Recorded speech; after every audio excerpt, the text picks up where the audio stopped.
Hello and welcome to Toad Rolls Dice, and we have another Horus Heresy 3.0 preview. So as we all know, the new box is called Saturnine. It's named after some really obscure Terminators that Games Workshop have decided to bring back and make a huge feature of. And not only have they created these new models, they are ridiculously oversized and probably the most powerful Terminator units in all of the Horus Heresy, because they're new. If all of that sounds familiar, you've been playing Warhammer for more than 3 minutes. But how about we take a look at this? So I actually was getting really hyped up on these. I was liking the look of them. Outside of the shoulder pads, I actually think the design is interesting. I just don't know how a Space Marine actually operates it. Very much like the Tau Crisis suits, I just don't see a person being in there. So maybe this is just like a head and a spine and then you're strapped in. I really don't know. Anatomically, this doesn't work for me. But I was even like suppressing that because they looked all cool, and then I saw how big they are, and they are ridiculously big. But we're going to have a look at this article. They're going to be the bestest Terminators ever, because that's just how the rules are normally written. We're also going to skim the lore article as well, but both of these articles will be linked in the description below for you to check them out yourself. Honestly, this is the Marmite part of the box. You will either want this box or you won't, depending on how much you like or loathe these units, I think. But you do get 6 of them in the box. You also get a Praetor who can lead them, and I think he's bigger than the actual Terminators themselves. It all doesn't make any sense. The Terminators found in the Saturnine box are loaded with parts to fine-tune your squads and customize your Praetor to best suit the needs of your legion. The basics. Each Saturnine Terminator mounts 2 main weapons, one on each arm. The default loadout, according to the forthcoming Liber Astartes and Liber Hereticus, includes 1 Plasma Bombard and 1 Disruption Fist. I think they look better with the fists, don't they? Look at that giant join mark that's not been filled in. Yeah, I'm not sure about that. So you can trade the Plasma Bombard or a twin heavy disintegrator if you prefer. That's this guy on the left. While swap the Disruption Fist can become a second Plasma Bombard or a twin heavy disintegrator. So you could run, outside of the fist, you could run twin guns of whichever you want by the sounds of it. Wait, no. From the options they're shown, you can't. So you can even add a Particle Shredder to the fist, which I don't think we've seen yet. No. To take advantage of the different loadouts this allows, you have a variety of options. Between the 6 models in the Saturnine box set, you'll get 6 Plasma Bombards, 6 twin heavy disintegrators, and 6 Disruption Fists with optional Particle Shredders. Oh, that's the Particle Shredder, right, okay. And that's probably going to be like a little mini shotgun thing. So you get 6 models, and of those models, it looks like you're going to get 6 fists, but they're all going to be that left side. You get 6 disintegrator rifles, heavy disintegrators, and they're going to be on the right side. And then Plasma Bombards can go on either side, but you only get 6 between the different... This is a bit confusing. Show us the sprues. Oh, you do. Oh, good. All I want to know is, can I run twin fists? Or can I run twin disintegrators? That's all I want to know. It doesn't look like it. I suppose you could do disintegrator fist and then the little shreddery thing down there. So squads of Saturnine Terminators can be anything from 3 to 6 models in size, but working on the assumption you're running 2 squads of 3, there are 3 preferred loadouts. Plasma Supremacy. 3 Saturnine Terminators with 2 Plasma Bombards each. This variation lets you stand back and obliterate your foe. These have the barrage keyword, so can fire indirectly, meaning you can wallop the foe without exposing them to danger. That just sounds gross. Heavy Disintegration. 3 Saturnine Terminators with 2 twin heavy disintegrators. So you can put them on either fist. I get it. You build the model to the elbow, and then those elbow bits are just reversible for whichever arm, except the fist, which is built that way. That's quite a lot of customization. I will give them that. So where were we? Terminators with 2 twin heavy disintegrators. Each model in the unit can put out a withering hail of high strength shots with amazing AP. They do need to expose themselves to enemy fire and or assault.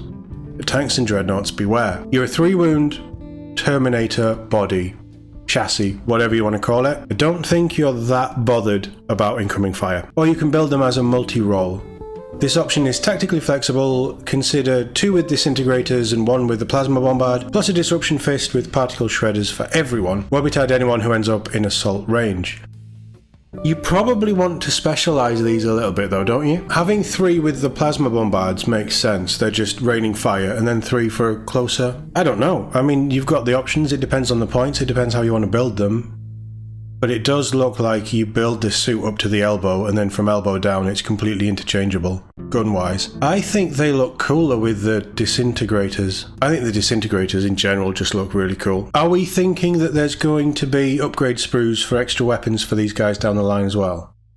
The kit also comes with 12 heads, 3 each of 4 different designs. This means you can make sure each squad of 3 has the same head type, or all 3 different ones per unit. That's quite a nice touch. The heads with bionic eyes look great for anyone planning on raining death from afar, whereas the ones with spikes and the front grille give strong traitor vibes.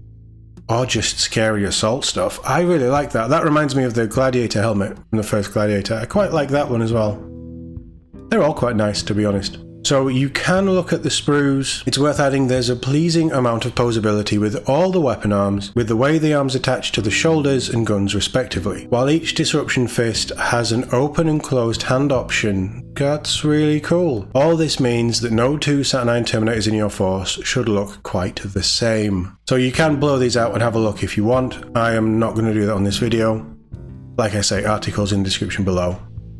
So they are going to be fairly posable by the sounds of it, which is great. It means you can build them how you want. I am getting Tau Crisis Suit vibes from this kit, which isn't necessarily a bad thing, because it is a very nice kit. What about the Praetor? We've left the best to last. There are plenty of ways to customize the Saturnine Praetor too. The kit has 2 poses, one stood on a tactical rock, they missed out the tactical bit, and the other marching forward with purpose. So hammer, axe, marching forward, yes. And give him the cloak as well. On top of that you get 2 tabards, 2 lanyards, and a choice of Saturnine concussion hammer with 2 heads, or a Saturnine war axe. But they're different arms. So can you not do both? So the axe has 4 unique heads to choose from by the sounds of it. There's the optional cloak as well.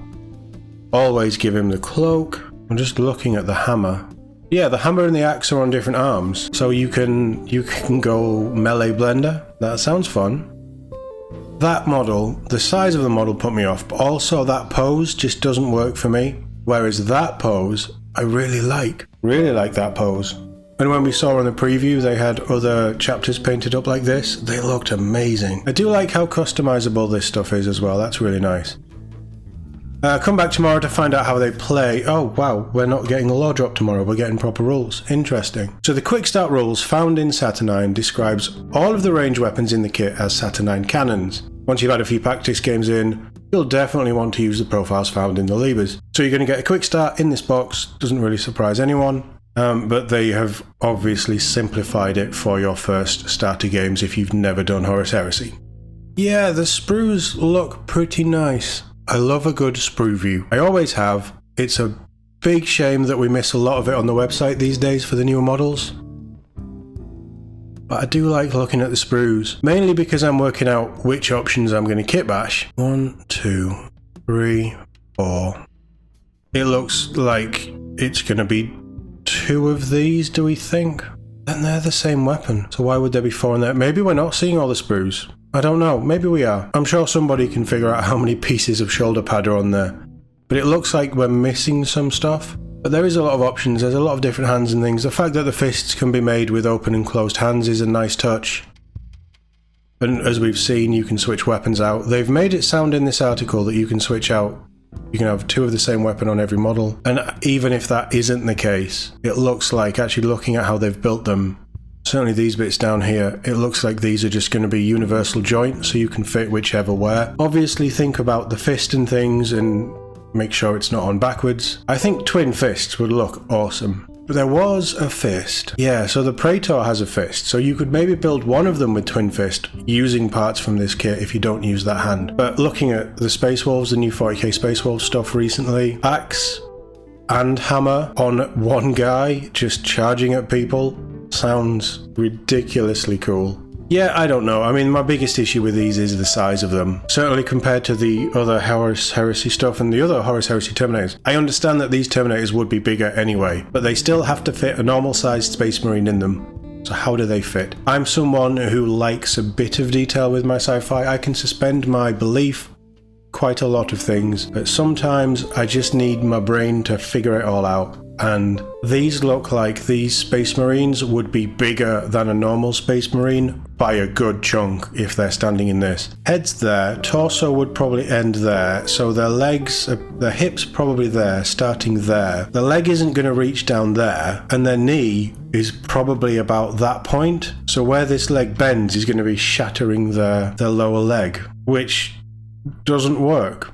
So maybe it is just a torso and they're a bit Dreadnought-esque, which I could completely get on board with. And maybe the reason why there isn't any of this stuff lying around anymore is because it burns the brains out, or it destroys the suit or something. They're not designed for longevity, they're just designed to make an impact. I don't know. I really don't know. Let's have a quick look at the lore. So I'm not going to run through this completely. It is still classed as tactical Dreadnought armor. That is a Space Marine in armor. You put him next to that, none of it lines up. So it's from the moons of Saturn. We know they said on the preview that Vulcan was messing around and he actually managed to recreate and tweak and make it better. Why is Saturnine armor so good? Because it's the new armor you can get. So the suits are built strongly enough to mount weapons heavier than any other Terminator armor can wield. Additionally, it boasts a reactor powerful enough to operate multiple energy weapons and a thermal diffraction field that also aids in the safe dispersion of the deadly energies unleashed upon the wielder by their deadly plasma weaponry, so their plasma bombards don't overcharge, is how I read that. Finally, advanced targeting systems allow Saturnine Terminators to aim and fire multiple weapons with unerring accuracy, so they are just downright better. Not even every Space Marine can effectively pilot it. It takes an especially strong, disciplined mind to utilize the armor. Some even whispered that a wearer needs to possess the measure of cyberthoracic resonance.